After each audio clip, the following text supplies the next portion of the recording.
I went to the hospital last night, and the reason I went to the hospital is because for the last 3 days I've been having really bad chest pains, and I've been getting dizzy, and I had no idea what's caused it, and it started to become a concern, so I was like, I might as well just go to the doctor, get it checked out, and then I'll go to work after. That's not what happened. Let me tell you what happened. I went to a medical clinic last night, right? Medical clinic, which is a place where you go, you sit, you see the doctor, they give you a prescription, and you leave. That's not where I ended up.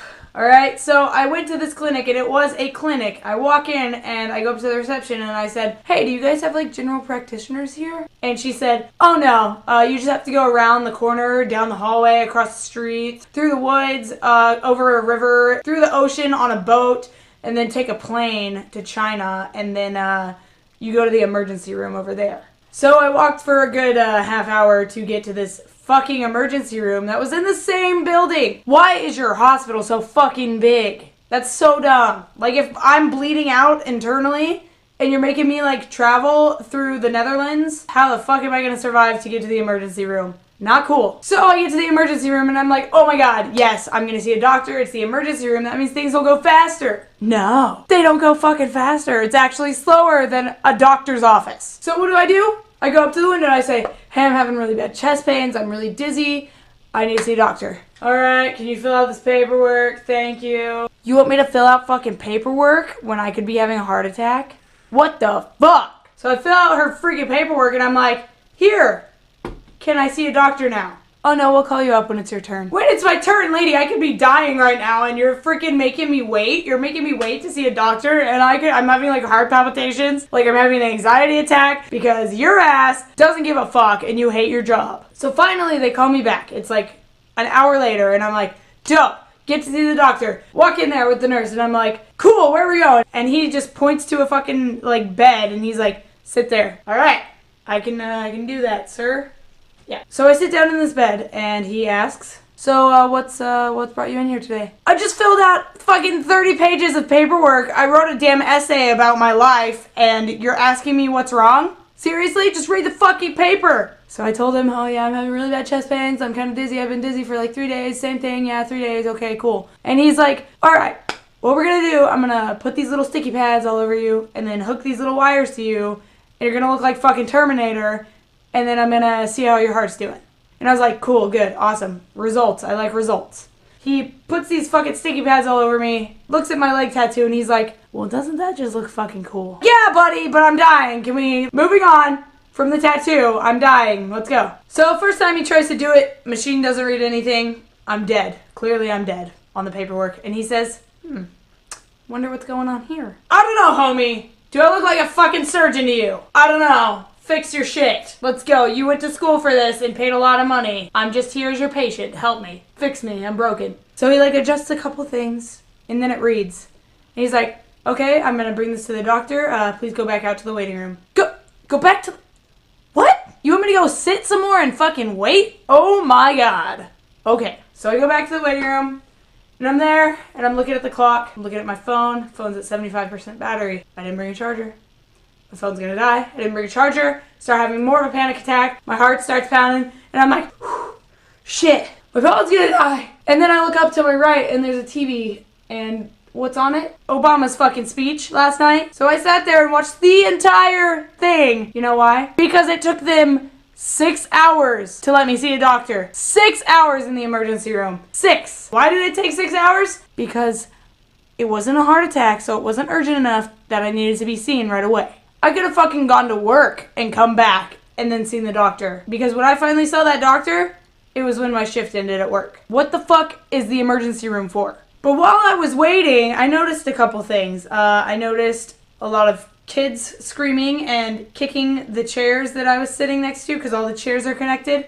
And this kid kept fucking like bouncing on the fucking railing of the seats, the armrest. I swear to God, kid, I'm gonna fucking strangle you if you do not stop. And his mom was just like, stop it, sit down, sit down, sit down, sit down.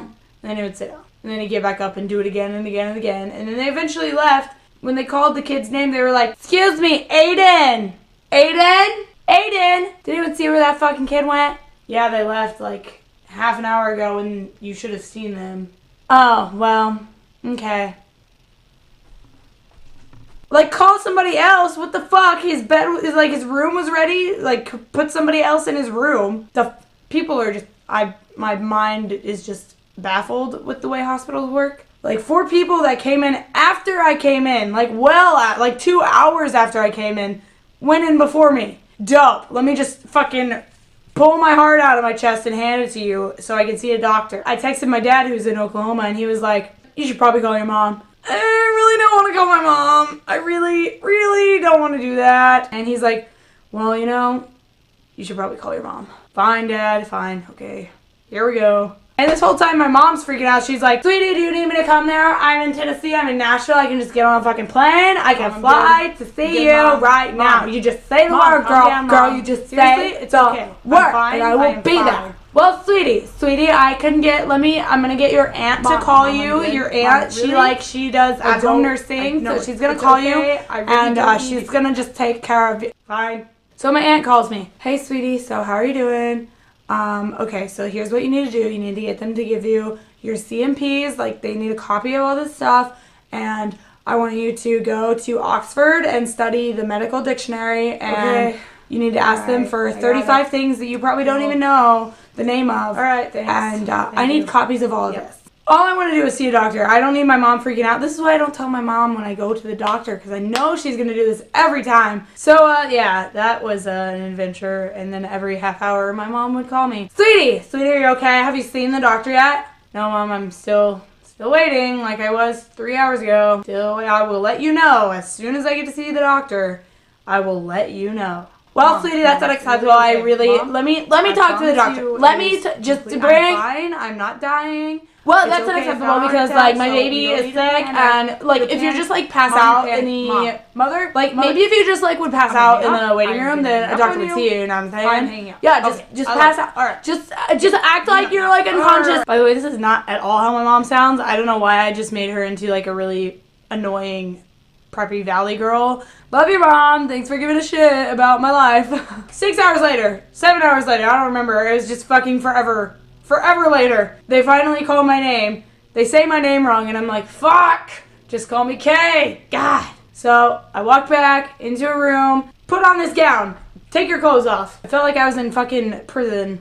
I always, like, everyone is always paranoid, you know? When you get into the doctor's office and they tell you to put this fucking open-backed shit on, you're just like, okay. And then you, like, start, like, taking, you're like, you feel like there's cameras everywhere, and you're like, I can't. No, someone walked past. Somebody walked past. They're going to see my tatas. They're going to see my tatas. But you know what? Last night was different. Last night, I finally was like, I don't give a fuck. Let's go. I'm ready. I'm done. I'm over this. I want the doctor to be here now. So I put that thing on and I wore it proudly. I was like, yes, smock. What's up, doc? Got the smock on. Let's go. So about a half an hour later, I am just laying there and I'm like, what the fuck is going on in this place? They weren't even rooms. They were just like areas in the hallway, and they had a bed and the fucking curtain that wrapped around so you could open and close the curtain. But the dude next to me apparently was a homeless guy that was standing on the sidewalk in his own urine peeing blood. The dude next to me. Yeah. So the whole time I'm like, please don't pee on me, please don't pee on me, please don't pee on me, please don't pee on me. And every once in a while I'd hear him go, excuse me. And like one of the nurses would come over and be like, yes, sir. I need to take a shit. Okay, the restrooms around the corner. Around the corner, sir. I don't think I can get up. Well, if you shit the bed, I will just change the sheets for you. If he shits the... Fucking help the man to the bathroom. Nobody wants to smell his shit. I am downwind of this man's butthole. I do not want to smell that. Fucking walk him to the bathroom. How dare you? How dare you, nurse? Not okay. So finally my doctor comes in, and of course he looks like Clark fucking Kent. Hey there, my name is Ken. I will be your doctor today. What's going on here? Why the fuck did I fill out the paperwork? What the hell is going on in society where doctors don't read anymore? You have a medical degree. Read my paperwork. He's listening to my heart, and his fucking assistant is just in the corner like, got it. Got it. Got it. Okay, thank you, doctor. You do not get your ass out of my room. You're cute. You're like 16. but you're not helping the situation get out. So about an hour and a half later, doctor comes back and he says, well, your heart looks perfect. I'm going to do an ultrasound of your heart. And then we'll go from there. And I said, okay, thank you, doctor. Another half hour passes. He finally comes back with his little fucking ultrasound machine, puts that shitty goop on it. That's gross. He puts it here, but he's not just like gentle. He's like, let me carve your chest open so I can look at your heart. Ah! Bro, I am sensitive. I'm a lady. I have breastises, and they're sensitive when you push things into them. Goodness. So another half hour passes after that, and my original nurse comes in and he says, so the doctor's discharging you, and here's a referral to another doctor. Thank you, you can go now. The exit's right there. I still don't know what the fuck's wrong with me. Don't know who the fuck this other doctor is. Don't know where he is. And I have like 62 days to see him. He could be in fucking Russia for all I know. I'm not any better. They didn't give me anything for like any pain. Nothing. He didn't even say jack shit to me. So, I might die. But I hope not. Well, that's my story of the time I went to the hospital last night and how stupid it was. And I should have just gone to work.